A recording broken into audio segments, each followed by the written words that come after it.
नमस्कार मो प्रिय सांग माने आपण केबे ना केबे याकू निश्चय देखिथिबे जे विभिन्न रेलवे स्टेशन ने किमा अनेक रास्ता घाट रे बिचरा अंध लोक मानकू जो माने निजर दुष्ट शक्ति को हराई देई थांती और से माने निज आखि रे कला चश्मा पिंधि थांती किंतु आपण को मन रे यह केबे प्रश्न आसीछि कि जे से माने कला चश्मा काहे की पिंधंती कोन कला चश्मा पिंधिया द्वारा सतरे तांको किछि देखा जाए या तांको दुष्ट शक्ति रे किछि परिवर्तन आसे ना यार सत्यता अन्य किछि रहिछि जहाकू आमे जानि नाहंती। तेबे आसंतु आज सुंदर वीडियो माध्यम रे यार प्रकृत सत्यता को जानिबा को चेष्टा करिबा एवं यार केतोटी कारण गुड़िक विषय रे मध्य आलोचना करिबा जोंति पय अनेक अंध लोक माने कला चश्मा पिंधि थांती।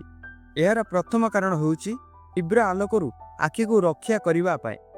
देखंतु हमर एई दुनिया रे अनेक अंध लोक अछंती जो माने प्रकृत रे दृष्टिहीन थांती आ सेमानकू किछि भी देखा जाए नहीं किंतु एमिति भी किछि अंध लोक माने अछंती जो मानकर आखिर दृष्टि शक्ति संपूर्ण नष्ट हेई न थाए जाद्वारा सेमाने किछि किछि देखि पारंती।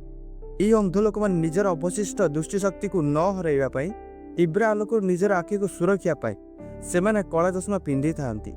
कला रंगर चश्मा एथिपाई पिंधि थांती जे सूर्यालोक हो किंबा कोनोसी आलोक रश्मि या भितर अति सहजरे प्रवेश करि पारि न थाए कारण कला रंगर वस्तु आलोक को विरोध करिथाए। और कला चश्मा पिंधिबार द्वितीय कारण होउछि चिकित्सा समस्या और आखिर आघात। अनेक अंध लोक सेमिति अंध होई न थांती सेमानकर आखि कोनोसी ना कोनोसी एक्सीडेंट नहले इन्फेक्शन किंबा कोनोसी डिजीज रे खराब हेई जाइथाए। आउ एई अवस्था रे आखि साधारणतः आखि भली देखा जाए नहीं केबे लाल केबे धला आउ केबे दूसर रंगर आखि देखा जाए। आउ एई क्षतिग्रस्त आखि को अन्यक ठारू लुचाइबा पई सेमाने कला चश्मा पिंधि थांती। फेर तृतीय कारण होउछि लोकंक दृष्टिरू बंचिबा पई। देखंतु आखि होउछि मानव शरीरर सबुठार महत्वपूर्ण अंग आ जेतेबेले सेई अंग कहार खराब हेई जाइताए ताहले से आखि को लोके घूरी घूरी देखंती। एहा द्वारा अंध व्यक्ति मानसिक चाप अनुभव करि पारंती तेणु सेमाने निजर आखि को कला चश्मा द्वारा कभर करि थांती। यार चतुर्थ कारण होउछि धूली और आघात सुरक्षा पाए। जेतेबेले जन अंध व्यक्ति घर बाहरी रास्ता रे कोनोसी स्थान को जाउथाए सेतेबेले रास्ता रे पड़िथिबा धूली कणा ठारू निजर आखि को सुरक्षा देबा पई सेमाने कला चश्मा व्यवहार करिथांती।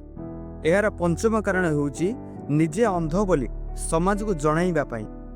देखंतु आज रे समाज रे कला चश्मा गोटिए परिचय सृष्टि कर देलानी जे जो व्यक्ति कला चश्मा पिंधिबा सो लाठीर सहारा नहीं चलू थाए से व्यक्ति जनक अंध बोली।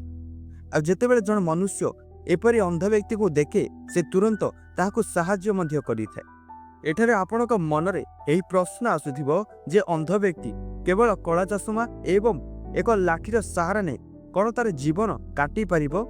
देखो आमे जेबेदी आम जीवन को अतिबाहित करूचे ठीक सही बळे सेमाने ताको जीवन को अतिबाहित करूछंती। आमे जेबेदी आम अभ्यास रे परिवर्तन हेई जाईछि ठीक सही बळे ताके मध्य अभ्यास रे परिवर्तन हेई जाईछंती।